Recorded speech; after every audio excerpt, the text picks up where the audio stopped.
nós teremos a oração das completas, juntamente com Santa Teresinha e os seminaristas, gostaria de brevemente para vocês dizer sobre as relíquias, né? O que é a relíquia?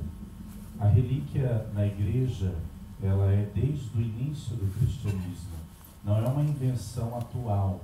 Sempre houve essa veneração, esse carinho. Ela começou primeiramente com os primeiros cristãos ali da igreja a irem aos túmulos dos mártires, de quem derramava o sangue pela fé. Então, a veneração começou ali, né? No início da igreja, os cristãos iam no túmulo dos mártires, ali eles rezavam, veneravam esses mártires, porque para eles era um sinal que podia tocar de alguém que deu a vida pela causa do reino de Deus. Aqui nós falamos de Jesus Cristo, uma testemunha de Jesus Cristo. A relíquia, então, desde o início da igreja, ela é utilizada para ser venerada. Algo que nós podemos tocar e dizer, aqui está a presença de alguém que já venceu a morte, já venceu o pecado e está em Deus glorificado. Alguém que já venceu, né? Não um troféu, né? Não é algo para a gente expor como um troféu, mas é para dizer que, da mesma forma, este homem e esta mulher alcançou essa graça, nós também podemos alcançar. Na igreja existem algumas classificações. O valor da relíquia é o mesmo. Não tem relíquia mais importante mesmo menos importante. As três classificações são de primeiro grau, que é parte do corpo do santo, do beato ou servo de Deus. Estas relíquias, elas são destinadas à veneração pública dos fiéis. Uma relíquia de primeiro grau, pelas normas canônicas da igreja, ela só pode ser concedida para paróquias, para igrejas, santuários, e não para ficar guardada em casa. A relíquia de segundo grau é um pertence do candidato à santidade, do santo ou beato. As vestes, os pertences pessoais, aquilo que foi dele, que ele usou em vida. E a de terceiro grau são os tecidos que são tocados nos ossos ou mesmo no corpo do santo, do beato ou do servo de Deus. A relíquia de segundo grau e de terceiro grau as pessoas podem ter, os fiéis leigos podem ter. De primeiro grau, as normas canônicas da igreja só para veneração pública, não para a gente ter e guardar em casa. Infelizmente, nós estamos entrando numa cultura no Brasil de coleção de relíquia. Eu estava há 2 semanas atrás na Itália, lá em Roma, e nós tivemos uma reunião, inclusive, com alguns postuladores de causa. Eu trabalho com preparação de relíquias e já venho há anos dizendo para não entregar mais relíquias, sobretudo para o Brasil. Porque o que tem acontecido no Brasil? Estão se conseguindo relíquias de primeiro grau, muitas estão sendo profanadas, outras comercializadas, vendidas, e isso nós falamos de jovens aí fazendo isso. Então, está sendo uma preocupação muito grande na igreja em relação às relíquias dos santos e dos beatos. Então, a prudência da igreja recentemente é que tenha esse cuidado, esse zelo como sempre teve. Então, nós não banalizamos a relíquia. Por quê? A relíquia é a presença física do santo. Então, por exemplo, aqui nós estamos diante de uma relíquia insigne de Santa Teresinha, fragmentos dos ossos grandes dela. Então, uma relíquia insigne que deve ser venerada publicamente. E mesmo as relíquias menores, que são em pequenas tecas, pequenas partículas do osso, do cabelo, do sangue, carne, enfim, parte do corpo, também é destinado para a veneração pública. E essas relíquias, elas trazem a presença do santo. Eu sempre costumo dizer que a relíquia é a presença física do santo. Há 3 anos atrás estava pregando um retiro, num congresso, e aí perguntaram para mim, o que é relíquia, padre? Eu trabalho com isso em preparação, e me veio uma inspiração muito bonita, que eu nunca tinha pensado nisso. A relíquia é a igreja triunfante em nosso meio. A igreja que venceu a morte, que venceu o pecado, que está já glorificada em Deus. Então nós temos a oportunidade de tocar o céu. Quando nós tocamos em uma relíquia de um santo, nós tocamos no céu, tocamos nesta realidade, que é a realidade que um dia nós também, como igreja, queremos alcançar. A santidade não é para alguns. Claro, nós temos muitos santos na igreja, homens e mulheres que não são canonizados, mas que são pessoas santificadas, e a igreja escolhe alguns para dizer, olha, é um exemplo. Se nós seguirmos esse exemplo, nós conseguimos alcançar a santidade.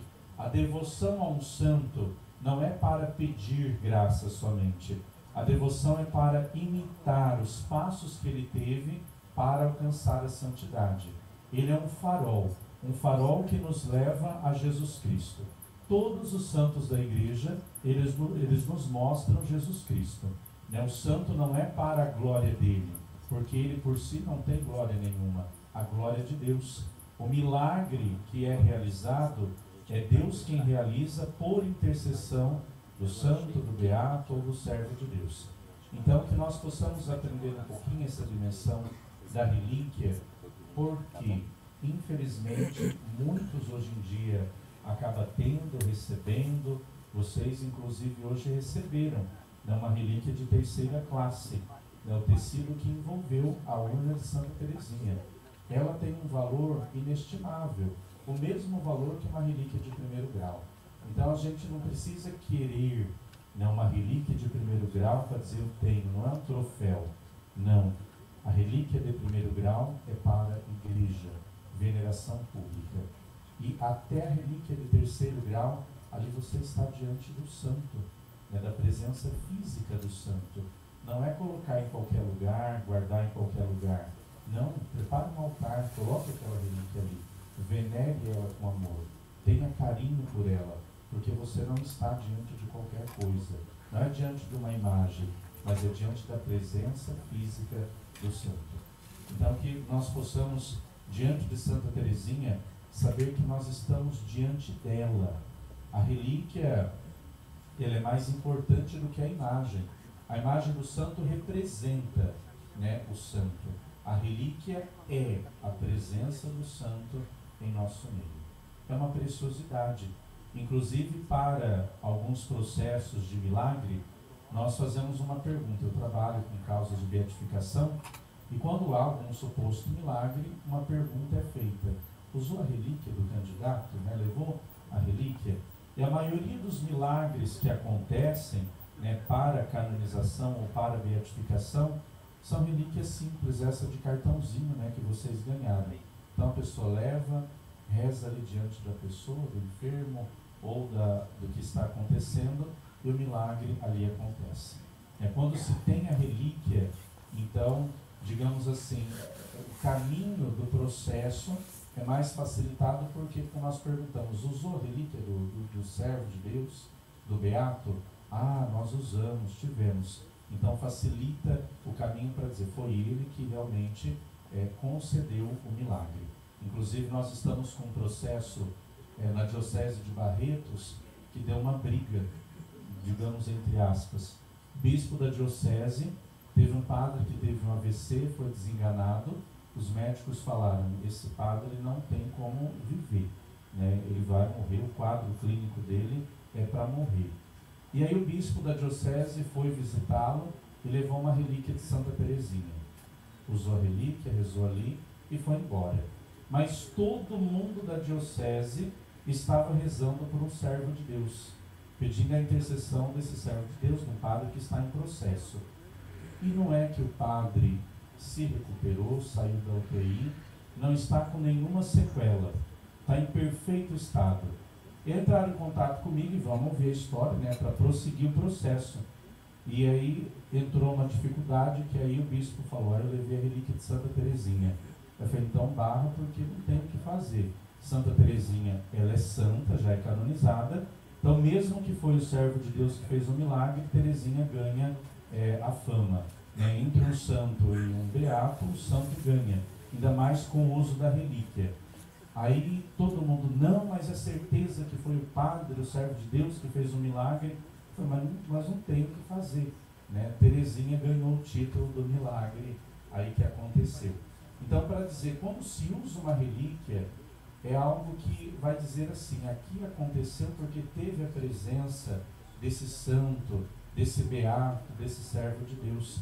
E quando nós estamos preparando as relíquias na exumação, eu posso dizer isso porque eu faço exumação. Muitos perguntam: padre, mas não cheira mal, não tem fedor? Olha, eu confesso para vocês que não tem cheiro nenhum. Pelo contrário, às vezes tem um cheiro muito agradável de rosas. Eu trabalhei numa casa de uma adolescente de 13 anos de idade, preparei as relíquias dela, e quando foi feita a exumação, fui preparar os ossos dela, da Beata Benigna. Era um perfume tão bom, um cheiro tão bom, que eu até chamei o padre e falei: padre, sente isso aqui porque está estranho.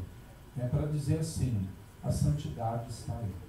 Quando nós fazemos a opção na nossa vida, trilhar o caminho de Deus, nós exalamos o perfume do céu. É isso que Santa Teresinha